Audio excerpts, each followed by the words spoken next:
Welcome to let's cook and it channel. இன்றைக்கி நம்ம வீட்டில் இருக்கிற அஞ்சரை பெட்டியில் இருக்கிற பொருட்களை மட்டும் செலவு பண்ணி அஞ்சரை பெட்டி செலவு குழம்பு எப்படி பண்ணுறதுன்னு பார்க்கலாம். அதுக்கு நம்ம ஃபஸ்ட்டு ஒரு மசாலா ரெடி பண்ணணும். ஒரு கடாயில் நல்லெண்ணெய் சேர்த்துக்கிட்டு கொஞ்சமாக ஒரு 1/4 ஸ்பூன் சீரகம், ஒரு 10 வெந்தயம், ஒரு 1/4 ஸ்பூன் கடுகு உளுந்து இதை சேர்த்து நல்லா பொரிய விட்டுக்கலாம். அப்புறம் ஒரு 1/2 ஸ்பூன் மிளகு சேர்த்துக்கலாம். மிளகும் பொரியட்டும். அதுக்கப்புறம் மிளகு பொரிஞ்சதும் ஒரு ஸ்பூன் கொத்தமல்லி விதை சேர்த்துக்கலாம்.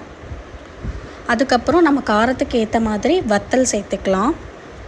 அப்புறம் ஒரு அரை வெங்காயத்தை நான் கட் பண்ணி வச்சுருக்கேன். நீங்கள் சின்ன வெங்காயம் சேர்த்திங்கன்னா இன்னும் ரொம்பவே நல்லது உடம்புக்கு. அப்புறம் ஒரு 2 வெள்ளைப்பூடு, பெரிய வெள்ளைப்பூடு சேர்த்துருக்கேன். ஒரு சின்ன பீஸ் இஞ்சி சேர்த்துருக்கேன். அப்புறம் ஒரு பெரிய தக்காளியில் பாதி தக்காளியை நான் இப்போ சேர்த்துக்கிறேன். அப்புறம் ஒரு கைப்பிடி தேங்காய் துருவல் அதையும் சேர்த்துக்கிட்டு நல்லா மிக்ஸ் பண்ணி விடணும். நல்லா வதங்கட்டும். ஒரு கொத்து கருவேப்பிலை, ஃப்ரெஷ் கருவேப்பிலையாக இருந்தாலும் சரி, இந்த மாதிரி கொஞ்சம் காஞ்ச கருவேப்பிலை வீட்டில் இருந்தாலும் சரி, நம்ம அதை சேர்த்துக்கலாம். கொஞ்சம் அதிகமாகவே சேர்த்துக்கலாம். கருவேப்பிலை ரொம்பவே நல்லது. இந்த குழம்புக்கும் ரொம்ப வாசமாகவும் இருக்கும். இதை நல்லா வதக்கி விட்டுக்கலாம். இந்த குழம்பு ரொம்பவே உடம்புக்கும் நல்லது. நம்ம வீட்டில் இருக்கிற பொருள் இதில் ஏதாவது 1-2 பொருள் இல்லாட்டா கூட பரவாயில்ல. நம்ம இந்த குழம்பு காய்கறி எதுவுமே இல்லாமல் வீட்டில் பண்ணலாம். ஆனால் ரொம்ப நல்லது உடம்புக்கு. வயிறு புண்ணு இருக்கிறவங்க, டைஜஷன் ப்ராப்ளம் இருக்கிறவங்க, அவங்களுக்குலாம் இந்த குழம்பு ரொம்பவே நல்லது. இப்போ இதை நல்லா ஆற வச்சு ஒரு மிக்சர் ஜாரில் நல்லா மையாக அரைச்சி எடுத்துக்கலாம். இப்போ நம்ம குழம்பு பண்ண ஸ்டார்ட் பண்ணிடலாம். கடாயில் தேவையான அளவு நல்லெண்ணெய் ஊற்றிக்கலாம். எண்ணெய் கொஞ்சம் தாராளமாகவே சேர்க்கலாம். நல்லெண்ணெய் சேர்த்துட்டு கடுகு, உளுத்தம்பருப்பு, சுண்டை வத்தல் போட்டு தாளித்து விட்டுக்கலாம். நம்ம தாளிப்பு வடகம் இருந்தாலும் இதில் சேர்த்துக்கலாம். அப்புறம் நல்லா அதிகமான அளவே பூண்டு நம்ம சேர்த்துக்கலாம். நமக்கு எவ்வளோ பூண்டு வேணுமோ அவ்வளோ பூண்டு சேர்த்துக்கலாம். அப்புறம் கொஞ்சமாக வெங்காயம் சேர்த்துருக்கேன். தேவையான அளவு உப்பு சேர்த்துக்கலாம். இப்போது குழம்புக்கு தேவையான அளவு உப்பு சேர்த்துட்டு நல்லா வதக்கி விட்டுக்கலாம். நல்லெண்ணெயில் பண்ணுறது தான் இந்த குழம்பு ரொம்பவே நல்லெண்ணெயில் பண்ணால் தான் நல்லது உடம்புக்கு.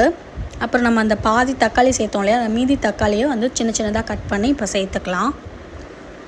சேர்த்துட்டு லைட்டாக வதக்கி விட்டுக்கலாம். நல்லா வதங்கட்டும். இப்போது நம்ம அரைச்சி வச்சுருக்கிற அந்த மசாலாவை நல்லா நல்லா மையாக அரைச்சிருக்கிறத இப்போ நம்ம குழம்புல சேர்த்துக்கலாம். சேர்த்துட்டு இந்த மிக்சர் ஜார் கழுவுறதுலையே நம்ம ஒரு லெமன் சைஸ் புளியை தண்ணி கரைச்சி அந்த தண்ணியையும் இதில் சேர்த்துக்கலாம். அந்த மிக்சியில் அந்த ஜாரில் இருக்கிற மசாலாவோடு அந்த புளி தண்ணியையும் கரைச்சி நம்ம இதில் சேர்த்தாச்சு. இதை நல்லா மிக்ஸ் பண்ணி விட்டுட்டு